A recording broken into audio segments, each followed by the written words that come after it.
Hello everyone, I am Chris Phillips. Esports is one of the hottest trends in the industry right now, especially when you're looking in K through 12.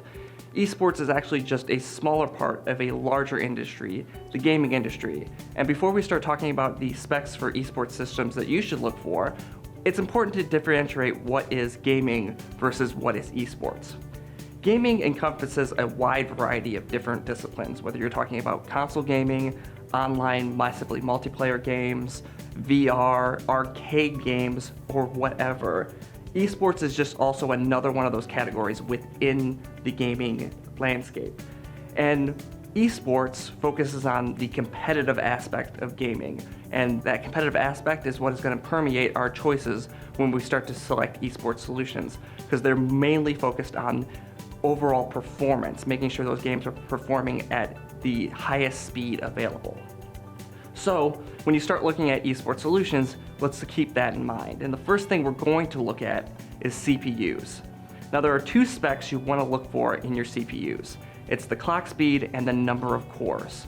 For gaming in general, you always want to prioritize clock speed over number of cores. Modern processors nowadays have the sufficient number of cores on board to handle most games for you. So that clock speed is going to be the determining factor of which CPU is going to perform better versus other ones. 6 to 8 cores, more than sufficient to do the job. Clock speeds, if you can get over 3 gigahertz, that's what you're looking for. If you are wondering when you should start looking for CPUs with more cores, that is when you are looking to do a solution that is not only going to be used for esports, but are also going to be used for broadcasting, because that signal will need to be encoded by the CPU before it goes out to your streaming platform. So just keep that in mind. If they're also looking to do broadcasting, that's when you want to upgrade to something with a higher number of core count. The second aspect you want to look at is storage. And if you're buying a PC off the shelf that's already pre-installed, the storage spec may be generic. It may just say 512 gigabytes of storage. But you have to dig in to figure out exactly what kind of storage that is. Now there are 3 types of storage, probably are familiar with most of them. You have your typical standard spinning hard disk drive. Those are the ones we've been using for decades. They're very good, they hold a lot of data, but they're very slow, but they cost very little. You have your SSDs, which use the same drive interface as those old hard drives, but they're a little bit quicker because they're solid state, so you kind of get a good balance between cost and performance. The final drive type is the newer NVMe SSDs. Now these are SSDs like the ones before, but they use the PCIe interface for faster speeds. These ones also cost the most and have the lowest storage capacities. The recommendation I've always made for hard drives, especially when you're talking about esports, but hard drives in general, you never want to buy a system ever that has the operating system installed on a hard disk drive.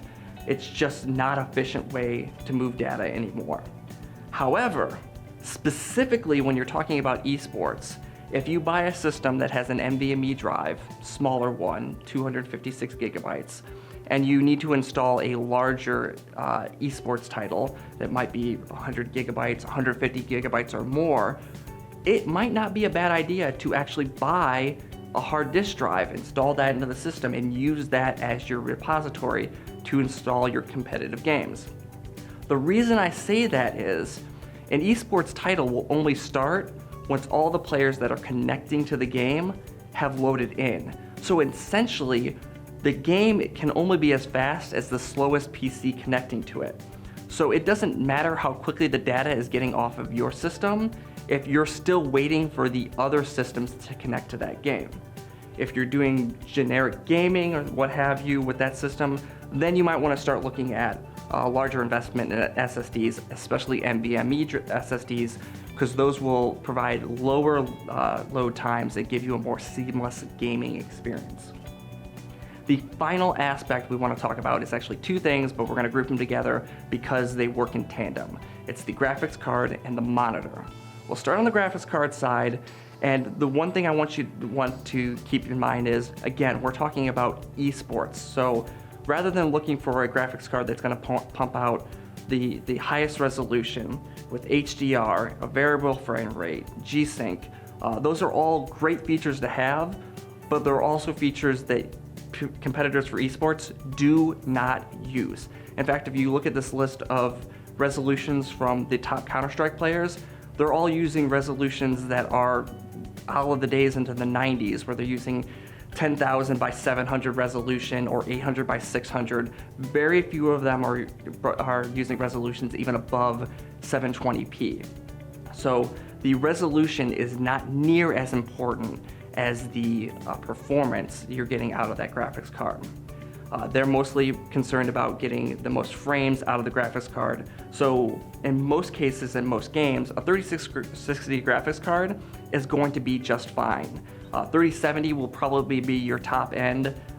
That's only if you're looking to do 1440p at 144 hertz. The monitor is where kind of the key graphics card kind of brings everything together. You always need a monitor that's going to have the highest refresh rate. Resolution, again, not nearly as important for esports competitions. 1080p is probably fine. 1440p is better, but you're mostly looking for that high refresh rate. So keep that in mind when you're pairing a monitor. You never want to buy yourself a 1080p 60 hertz monitor with a 3080 graphics card. It just doesn't mix. So make sure your graphics card and your monitor are working together. For more help finding the perfect esports solution for your K-12 or higher ed customers, head on over to dnh.com/esports and check out the Esports Solution Finder. Answer a couple of quick questions, and in a matter of moments, you'll have an esports solution customized for your customers' needs. And if you need further assistance, email esports@dnh.com. Thank you so much for joining us today.